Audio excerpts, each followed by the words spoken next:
Good afternoon, everybody. Just a real quick one at the top here. The United States is deeply concerned by the recent violence and escalating tensions surrounding the Haram al-Sharif Temple Mount. We strongly condemn all acts of violence. It is absolutely critical that all sides exercise restraint, refrain from provocative actions and rhetoric, and preserve unchanged the historic status quo on the Haram al-Sharif Temple Mount, in word and in practice. With that, Matt. I'm sure we'll probably get back to that, but I just want to start real quick in Egypt with this accidental attack, military attack on this picnickers. I understand there was at least one, maybe two Americans who were wounded in this. We've seen reports in we've seen reports that potentially a U.S. citizen was injured. Our embassy in Cairo is making the appropriate inquiries with local police, and of course they're monitoring it. I'm afraid I don't have any more detail than that right now. So you cannot confirm that there was an American citizen in. I cannot, no. But we've seen those reports. Obviously, those we're concerned about that, and the embassy's looking into it. Still on that attack, I understand that Apache helicopters were used. Obviously, the U.S. supply. Do they come with any restrictions on what the Egyptians can use them for? Well, look, the Egyptians have said they're going to investigate this tragic accident, and so we need to let the investigation proceed before we jump to any conclusions about exactly what happened and what the circumstances were, what hardware was involved. Separate and distinct from that, it is commonplace in foreign military sales programs to have end-user agreements on the types of equipment that the U.S. military sells or provides to allies and partners. But again, I don't want to get into speculation right now about what happened here, what they used, and exactly what the causes were. We need to let the investigation go. The Egyptians were suggesting that they were going after ISIL fighters in that part of the Western Desert. Would the use of Apache helicopters be an acceptable use under the U.S.'s sale of these helicopters to the Egyptian military? Well, again, without getting into the specific circumstances of this incident, the short answer to your question is yes. Apache helicopters are a platform that can be used, could be used, have been used for counterterrorism missions, to include by the United States military. I mean, one of the reasons why the provision of those helicopters went forward was under counterterrorism, for counterterrorism purposes. Are you able to say whether, as the embassy carries out its own investigation into who may have been injured or killed in this incident, whether it has already had any conversations with the Egyptian Interior Ministry? Well, I don't want to characterize it as an embassy investigation. The Egyptian authorities are investigating what happened. Our embassy staff is reaching out and to authorities and inquiring about these reports of a potential U.S. citizen involved. I would not call that an investigation, so just a point of rhetoric there. And I don't know exactly who they are communicating with in terms of local authorities. I suspect, as is typically the case in something like this, they're reaching out to many levels of the Egyptian government, but I don't know exactly who. Are the Egyptians using excessive force? Are they basically using more aggressive force that can spawn more violence than it can stem? Well, Saeed, I mean, this is under investigation right now, so we need to let the investigation go forward. Record over the past few weeks that they are using more and more aggressive tactics in the Sinai. Or do you approve of that? I'm not going to characterize the use of force in every instance here. Again, this is under investigation. We need to let the investigators do their jobs. And then what we've obviously expect is that when the investigation is complete, that the Egyptians will be able to make the results of that, the findings of it, publicly available and speak to what they've learned and what, if anything, needs to be done to prevent something like this from happening again. So let that process play out. And then I'm not going to, I think it would be premature and speculative now to try to make some connection between this incident and the use of force against terrorists in other places in Egypt or on the Sinai. Did you get word later on today that there was an American or a person with dual U.S. citizenship affected by this attack? Could we get a readout on that? I don't know, Pam. I mean, as you know, the Privacy Act prohibits in many cases, our ability to speak to things like this. So all I can tell you is we've seen the reports, we're looking into them, and I can't stand here and promise you that I'm going to be able to provide much of a readout. Well, the Privacy Act doesn't prevent you from confirming that an American citizen was wounded. I'm sorry, it just doesn't. And if the person is dead, if that is an unfortunate case, then the Privacy Act does not apply. Why don't we see where it goes? But I'm not going to promise a readout of what we learn. Yes. We know Ms. Susan Rice had a frank and open discussion with her counterpart from China last week. Yeah. Is there any agreement or consensus reached in those meetings, and what are the details in the meetings? Well, I think I'd point you to the readout that the White House put out about the conversation. That's, I thought, pretty clear about what was discussed. And again, cyber issues are issues that we don't always agree with the Chinese on, and we know that there's a lot more work to do in that realm. I don't have any specific agreements to discuss today or to read out to you. It was a frank and candid exchange, as they tend to be on issues related to cybersecurity. One thing is clear, I think, clear coming out of that meeting and clear coming out of every meeting that we have with the Chinese on cyber, is that there is a lot more work to be done between both our governments. Yes? Okay, change of topics. I just want to go back to this Russian buildup or military assistance to Syria that we have been talking about it over the last few days. The Russian foreign minister said that they will continue this military aid to Syria. And I'm just wondering if the intention, as you kept calling them, has been clearer by today.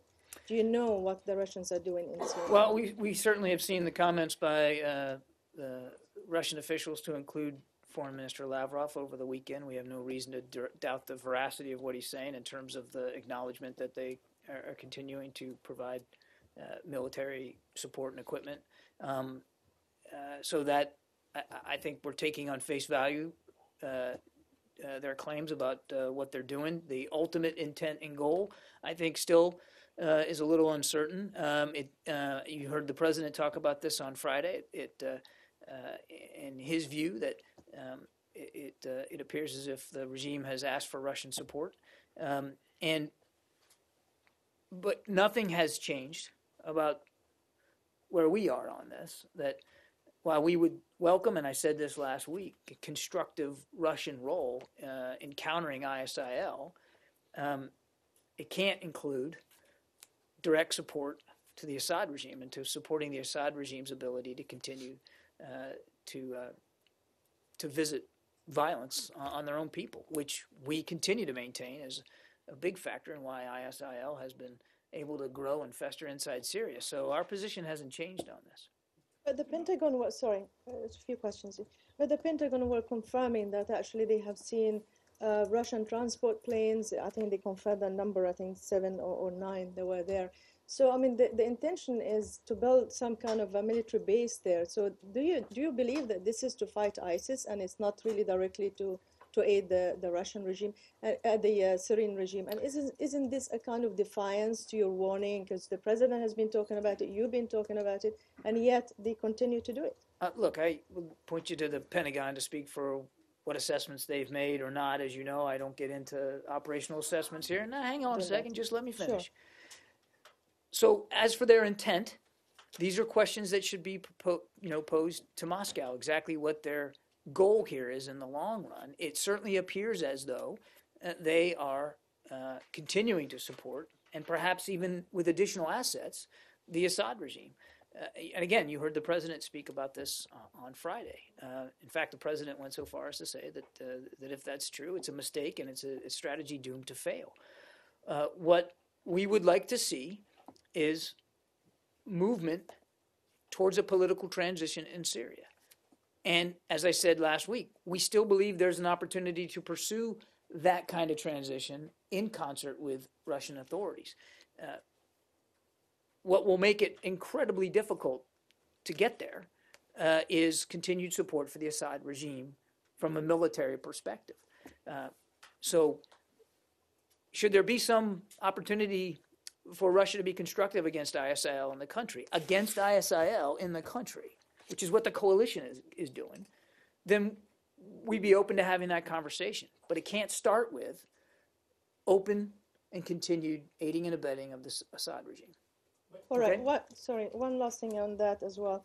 Both Bulgaria and Greece, as you know, they have banned their airspace from being used by the Russian planes, but now you have Iraq and Iran openly saying they will do that. I guess an official spoke to the Iraqi government on the 5th of September. Can you update us on any response from Baghdad, whether they will be able to monitor these planes, to stop them, to make sure they're carrying only humanitarian aids to the Syrian people, or what exactly they're doing with that? Well, as you know, we don't detail the diplomatic conversations that we have.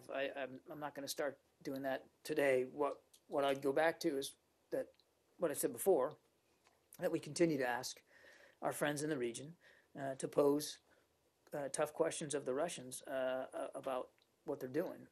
We obviously don't want to see continued support for the Assad regime, but beyond that, I just won't get into details. But if you assign the top urgency or the top priority to fighting ISIS, and in fact, that is the top priority of the Syrian regime, why not coalesce for the time being in the fight against one enemy? And I'm trying to make logic out of this. Saeed, we've talked about this a lot. Right. The Assad regime cannot be a What is part of the the logic? solution Yeah. against ISIL. The Assad regime is a big factor why ISIL is even in their country and has been given the opportunities that they've been given. This is a man who barrel bombs his own people, for crying out loud. So there's not going to be any solution against ISIL that would involve assisting, aiding, cooperating with, communicating with Bashar al-Assad. It's not going to happen. It can't happen. Fourth suggests that most of his energies, or the army's energies, is actually spent in the fight against ISIS. So, first of all, can you confirm that? And second, if that is the case, why not, at least for the time being, perhaps allow, aid and so on, so you can defeat ISIS on the ground? I mean, those are the only real ground forces in Syria that are fighting ISIS. Well, that's not correct. There are other ground forces in Syria that are fighting ISIL. I'm not going to speak for the Syrian army and to what degree they're spending their time on ISIL or opposition groups. That's for them to speak to. I don't talk about our military. I'm not going to talk about their military. But again, we're not. There's not going to be any cooperation to the degree they see ISIL as a threat. Again, they can speak to that. That's their issue. Our issue is on using the coalition and the assets we have to defeat them with a combination of airstrikes and as well as trying to support competent, capable ground forces inside Syria. And there have been some that are not. In fact, the most success that's been had against ISIL on the ground have been by other forces, not the Syrian army. My last question on General Allen. It's been a year since he was assigned.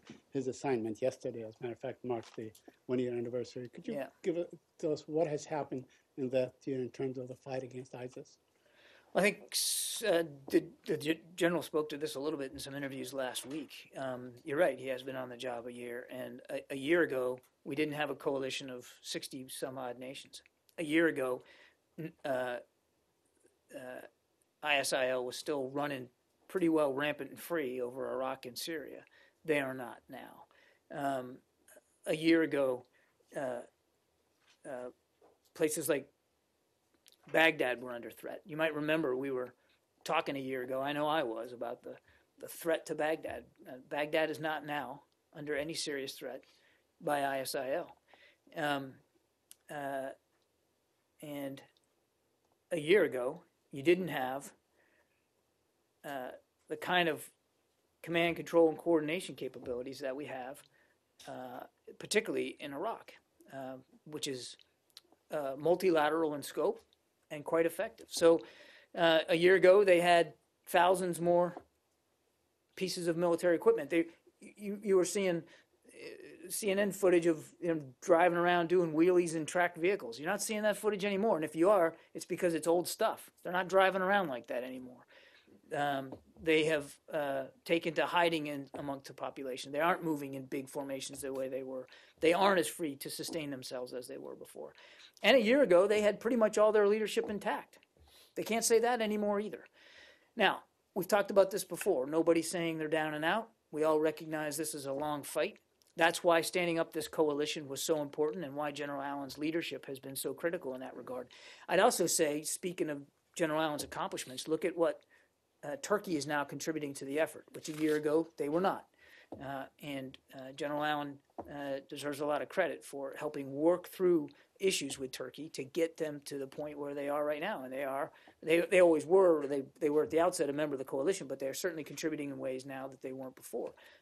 And so a lot has changed.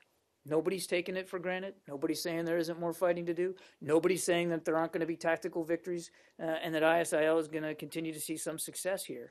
But we are in a vastly different place now a year later than we were at the outset. John, can I ask you, since you repeated the president's comments, I assume you agree with them, yes? Yes. The strategy by Russia is a mistake and Yes, doomed to fail? Of course. What's the, how do you back that up, that it's doomed to fail? I mean, this is the same administration that's been saying Assad's days are numbered for roughly the past 1,400 days. Why should anyone take that seriously, and why do you think it's doomed to fail? Well, look, the Bashar al-Assad is. I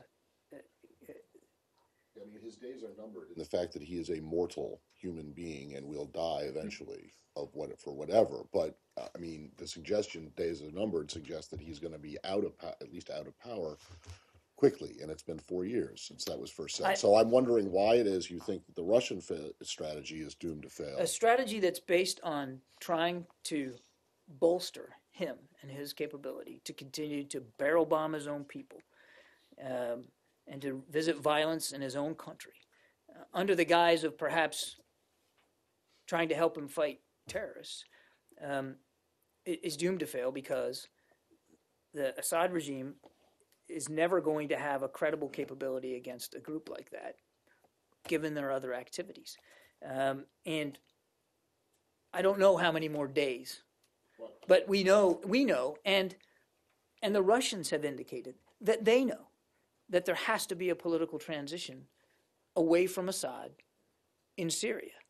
So just by dint of that, their own acknowledgement that a political transition is necessary, I think one can conclude that the way to get there, at least we conclude, the way to get there is not by propping him up militarily and giving him more firepower.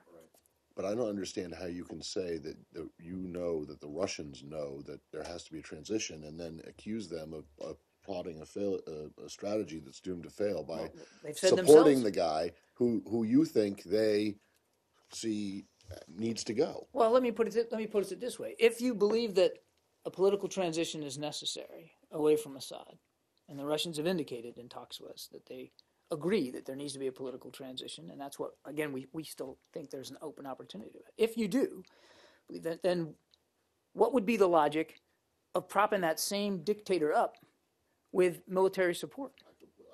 Exactly. Exactly. What would be the logic? So the Russians are just being stupid and illogical, or I didn't say they're that. not, or they're not doing what you think that they're doing. Well, again, we don't have perfect visibility on exactly what they are doing or what they intend to do. We're taking what they said over the weekend at face value. But you don't think there's any way that this buildup that they have could be somehow in aid of a political transition?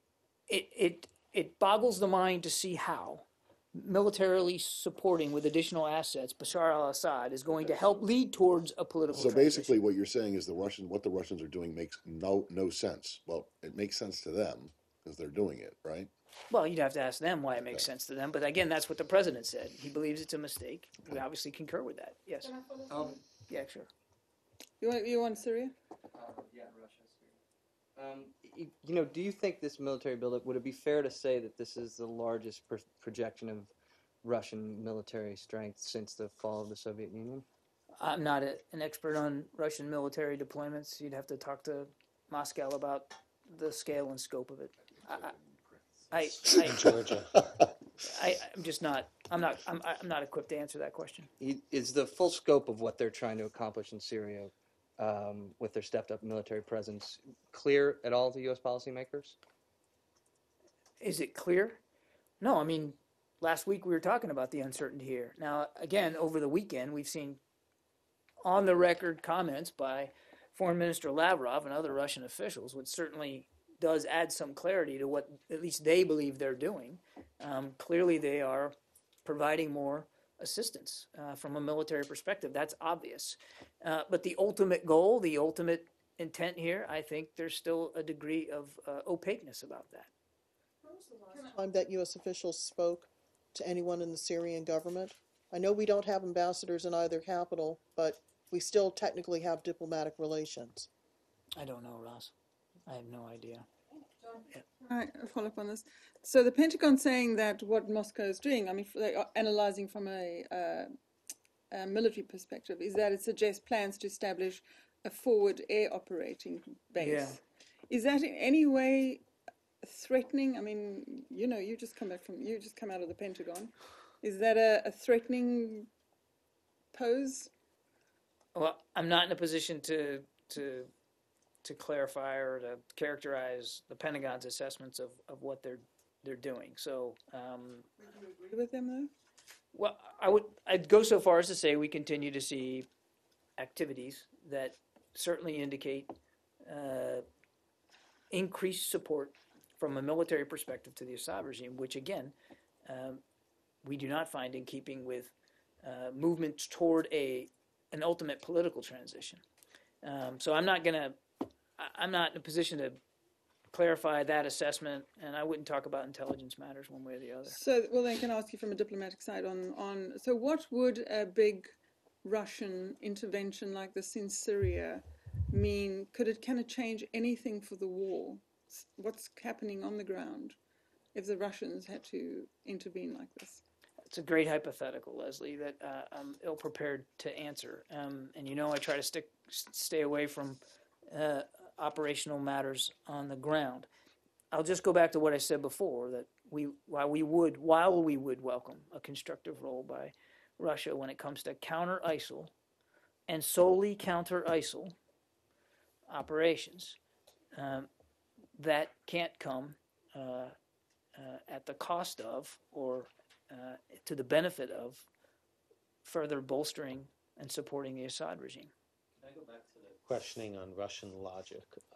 You said they've indicated that they would support a transition away from Assad. They have never said publicly that they support a transition away from Assad. Isn't that correct? I don't know that that's correct, Brad, but if you look at our readout from the Doha meeting, we made it very clear that as a result of that meeting, all the three ministers agreed that a political transition in Syria was appropriate and that it would have to include the opposition groups. That doesn't necessarily mean a transition away from Assad. And if you say it doesn't make any sense to do this military buildup in connection with transitioning away from Assad, doesn't it in fact confirm to you that they have no interest in a political transition away from Assad? You would have to ask them what their ultimate intent here is. I only ask because you keep mentioning how they've indicated something that they've never indicated to anyone, at least publicly, and they have indicated privately. Support for a political transition. We still think there is I know you're getting me on the word away from Assad. I get that. That's our position away from Assad. I understand the rhetorical loop you're in here, okay? But they've indicated interest in a political transition. We obviously want to see that happen. It's hard to understand how that happens effectively when the Assad regime is continuing to get military support to sustain well, then its maybe ability. they don't want a transition. I mean, their actions speak louder than words, right? So if that's a great question for Moscow. That's a great question for Moscow. And you have this current dialogue or trialogue or whatever you're having with the Saudis and the Russians and other partners. What does it say about the effectiveness of this when you've talked about a new opportunity when they are doing the exact same thing again that they've done previously, which is support in military and political terms the Assad government? I would just go back to what I said before, and that's that we continue to believe an opportunity is there, and we want to continue to work on that in dialogue with Russia and Saudi Arabia in particular. These activities are unhelpful to progress on that score. There's no question about that. But it doesn't mean that we're giving up on the opportunity to continue to pursue a political transition, because that's what we believe the right answer is for the Syrian people.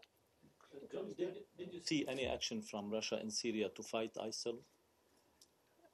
Again, I'm not going to speak for other nations and other militaries. I believe I can't speak for the Russians. I believe the Syrians have talked about, activity they've taken against ISIL, but you got to talk to them.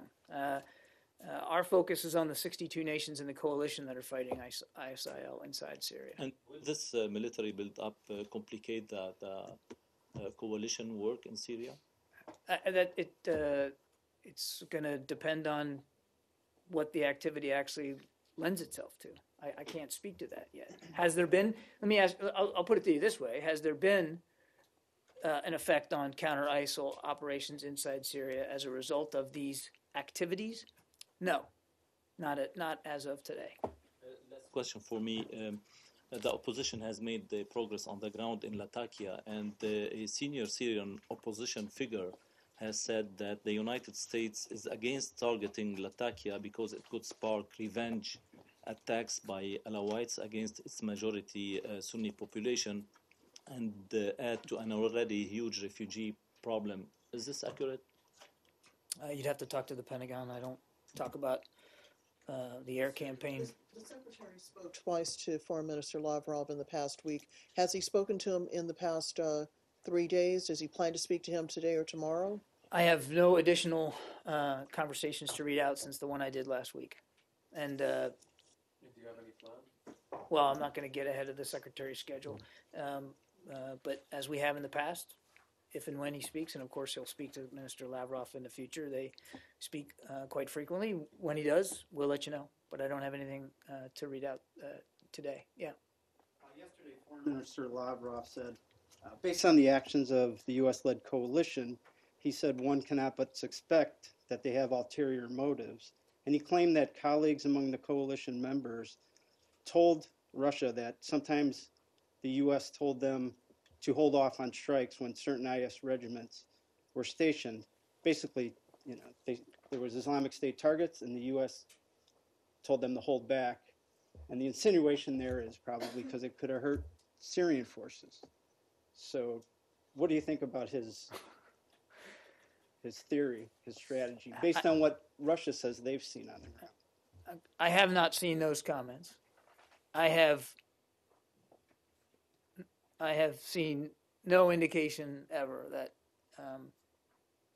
that we've shied away from hitting ISIL targets where and when we can. Certainly with a mind to civilian casualties and collateral damage, obviously. But for more details on strikes, you'd have to talk to the Pentagon. Yes. Different topics. Sorry? Different topics. Sure, yeah. About the same relocation issues. Okinawa governor said Monday that he was preparing to revoke uploaded for work needed to relocate a U.S. military airbase from Okinawa to other. He also said he will take all possible measures to block base constructions in Henoko, and this is a first step. And he's indicating he's set for a legal battle with the Japanese central government. So the Timor issue is the dragon on the interest now. So how does the U.S. government think of that? Do you have any plan to change it to the other option? We're confident and remain confident that both sides, the U.S. and Japan, remain committed to implementing the relocation of Marine Corps Air Station Futenma to Camp Schwab. We're very confident in that, based on the discussions that we continue to have with the Japanese government. And we remain and will stay in close communication with officials from the government of Japan. But major of the Okinawa residents that opposed to the new air base constructing in Henoko. So what can we do in the United States? Well, I'm sorry, A major of the Okinawa residents that opposed to the constructing the new air base in Henoko.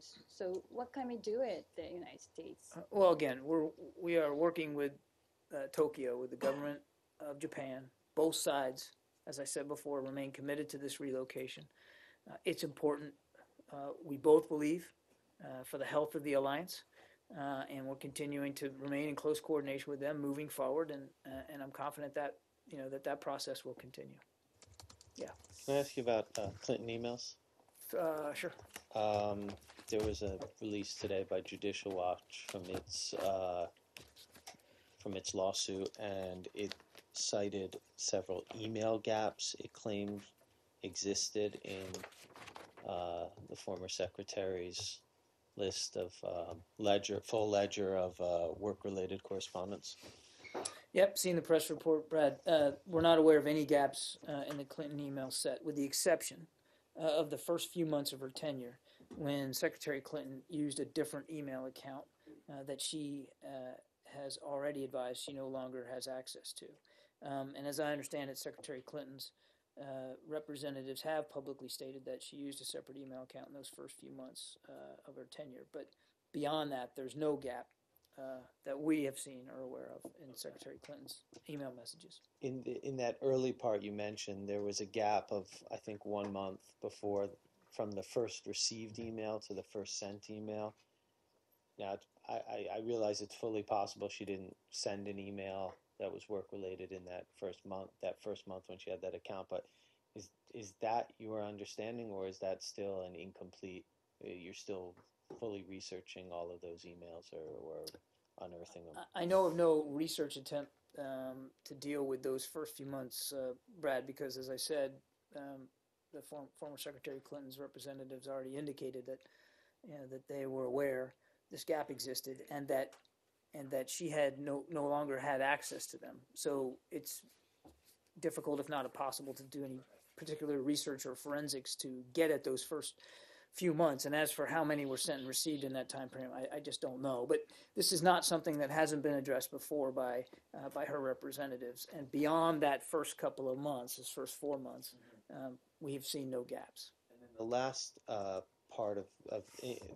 in the last part of her tenure, there was what they cited was another gap in January 2013, which I'm guessing you're saying is not a gap. In fact, that's correct.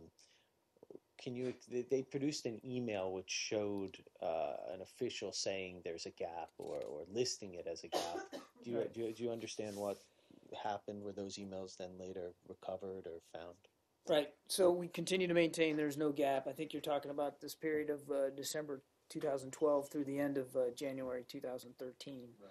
And upon further review, originally when they all came in, a cursory sort of preliminary look, a very quick look at the documents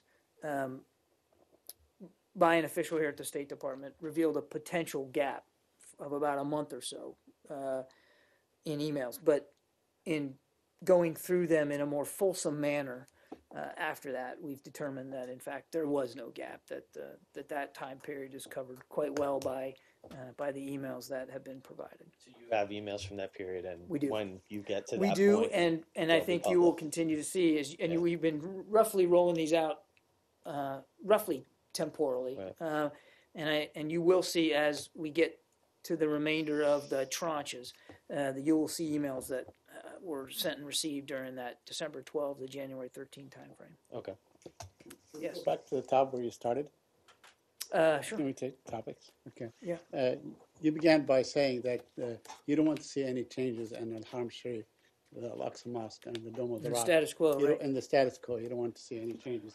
So that means it should remain under exclusive Muslim authority? We don't want to see any changes to the status quo. Okay. And my second question is regarding the Dawabsha family. Now, I know that last week you designated 3 Hamas operatives on the terror list. Now, will you also list the settler terrorists on your terror watch list once they are known to you? Will I say that again? I mean, those who have allegedly committed the crime against the Dawabsha family in Duma in July, the end of July, once they are known, because the government of Israel says we know who they are. We just can't bring them, we can't bring charges against them because that will compromise their intelligence sources. If they become known to you, will you also list them on the terror watch list or on the terror list, whatever you call it, the designated list? I'm simply not prepared to make a judgment on that today, Saeed.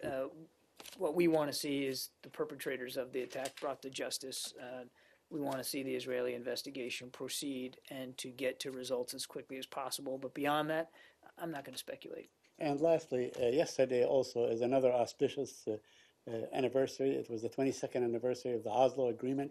Do you believe that 22 years since Oslo, with no state inside, the time has come to discard this process, that it has really shown no viability whatsoever? What I can tell you, Saeed, is this Secretary Kerry is committed to pursuing a two-state solution, and I think you're going to see him continue to do that throughout his tenure here at the department. I don't think anybody's, certainly not here, willing to give up on that ultimate goal. Yep. Actually, let me get to this guy. I got you before. Yeah. Uganda. Yeah. Have you seen reports that the Ugandan president over the weekend during a trip to Japan said that the Anti-Homosexuality Act that he himself signed back last year is not necessary? And if you have seen those reports, any comment on that? What I would tell you is we place great importance on the protection and promotion of the human rights and fundamental freedoms of all people, including lesbian, gay, bisexual, transgender, and intersex persons around the world. No one should face violence or discrimination for who they are or whom they love. Human rights, as you know, remain, in our view, universal rights. So, seeing the comments and obviously deeply concerned by them. To that, the comments that Museveni made, would that have any impact on the U.S. potentially restoring some of the aid that was cut to Kampala after signing that law last year? I know of no decisions at this time, but obviously, you know, we take human rights very, very seriously, and we're not afraid to make that case known around the world. But I know of no decisions made now to deal with this particular law with respect to aid and assistance. It's something we're constantly evaluating, constantly looking at. We have lots of tools at our disposal, but no decisions to announce today.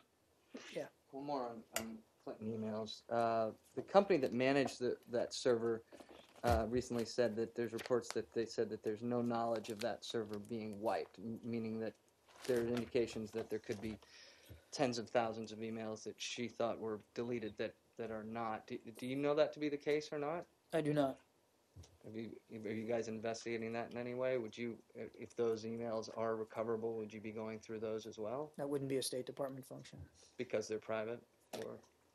It wouldn't be a State Department function to do that. There are reviews and investigations going on, as you know, into the email arrangement. But our focus here at the State Department is making public the 33,000 emails. Actually, I guess there's more like 26,000 left to go over the next several months. That's our focus. These wouldn't fall into that if they all of a sudden we found out there were 30,000. Well, I'm not going to get into a hypothetical about what may or may not be on the servers. You know, that server's been turned over, and that is all that is under review and investigation, and I'm simply not going to comment on that. Yep. North Korea? North Korea? Yep. Sure. North Korea, several hours ago, North Korea issued a statement strongly suggesting that it can launch a long-range rocket around next month's ruling party anniversary. Are you aware of this? Yeah, we've seen the statement. I'm not going to speculate on the timing of it or any possible provocative actions by the DPRK. Have you seen any things that at North Korea's rocket launch sites that you had not seen before and caused you some kind of concern that they are preparing to launch a rocket? I think you know I'm not going to get into intelligence matters here. North Korea, my last question is, North Korea also said in today's statement that it has the right to launch a long-range rocket for peaceful purposes. Do you have anything? There are multiple UN Security Council resolutions that require North Korea to suspend all activities related to their ballistic missile program and reestablish a moratorium on missile launches, stop conducting any launches using ballistic missile technology, and abandon its ballistic missile program in a complete, verifiable, and irreversible manner. So any satellite launch using ballistic missile technology would be a clear violation of those resolutions. United Kingdom? Yeah. We've just the main opposition party in the United Kingdom has just elected a new leader, and some of his past statements may be of concern to U.S. policy. He's been in the past in favour of leaving NATO. He's expressed dismay that Osama bin Laden was killed in an extrajudicial fashion, and he has obviously he's an opposition leader, but he's one of the most powerful people in the UK right now. He has a history of statements that go counter to current US policy. He's described himself as a friend of Hamas and of Hezbollah, two groups that you regard as prescribed terrorist organizations. Do you have any comments on any plans of US officials to meet Mr. Corbett? I don't have no plans right now for a meeting, but obviously we're talking about a relationship with a country which is exceedingly close. A very special relationship between the United States and the UK, and I suspect that in every way that relationship is going to continue very, very strong. So we don't comment on internal political matters, but I can assure you that regardless of the leadership changes in the UK government, that we're going to continue to hold Great Britain and just as close as we always have. Yeah. Just in Australia, what's your response to the change of leadership in Australia overnight that's seen Malcolm Turnbull be appointed Prime Minister? Well, I'd say almost a similar answer. I mean, we congratulate him, but and look forward to working with him going forward. Again, this is a nation with whom we have a very, very close relationship and cooperate along a range of security issues around the world. So we look forward to continuing that relationship and continuing to work with that government. What impact do you think his appointment could have on Australia's cooperation with the US in Syria against ISIL, and also on potential resolution on climate change policy in Paris at the end of the year? Well, I wouldn't speculate from here. I mean, those are questions that should be posed to him and to the government there. Obviously, we value the very close working relationship we have with Australia across a range of issues. You mentioned a few: climate and the ongoing crisis of conflict against ISIL. And we look forward to continuing to work with Australia on those and so many other international security issues around the world. He has in the past expressed more favourable views towards some resolution on a climate change policy going forward that's in line with the US and China. Does that fill you with any positivity compared to his predecessor?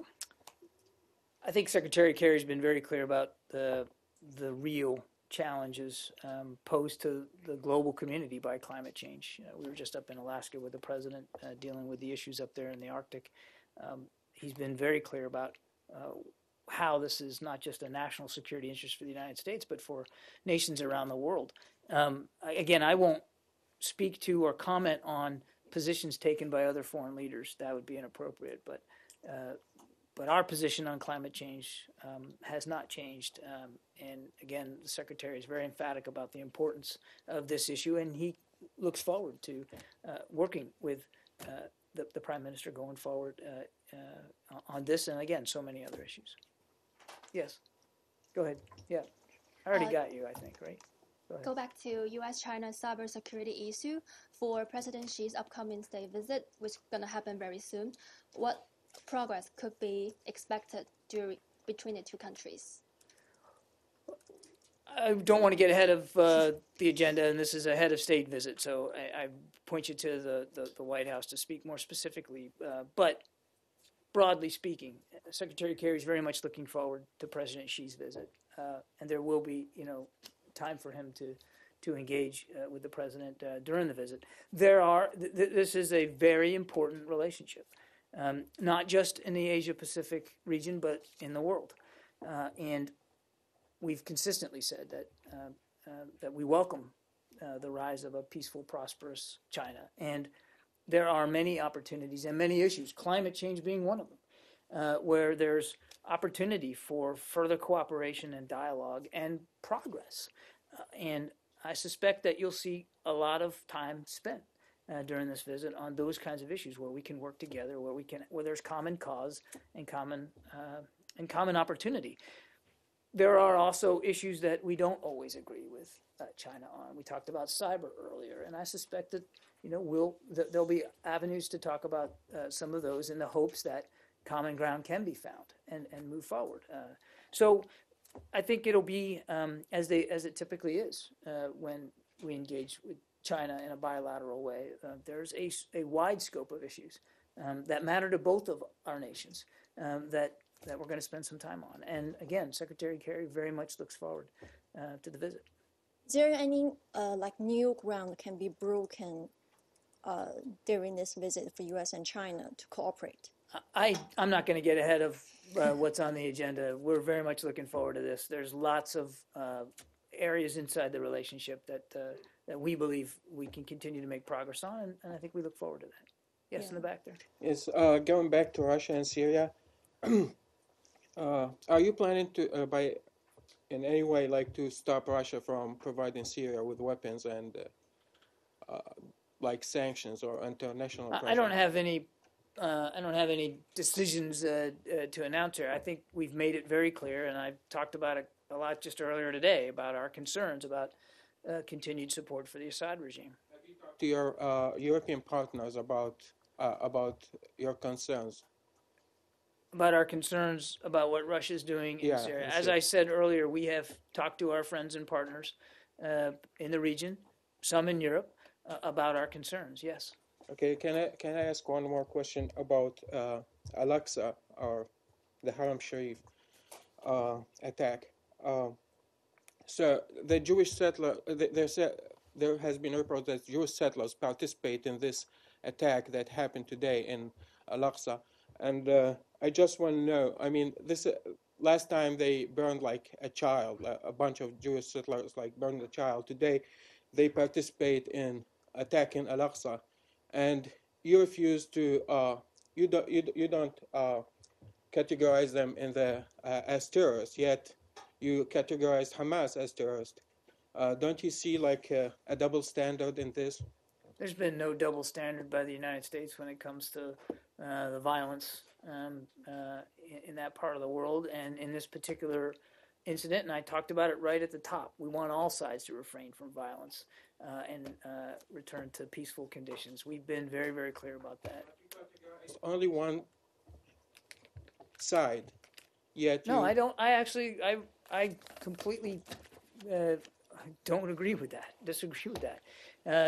We've been very clear about the violence on both sides and how it needs to stop. There's been no double standard with respect to our desire for peaceful resolution here of these issues and no change in the status quo. Thanks, everybody. You got to go.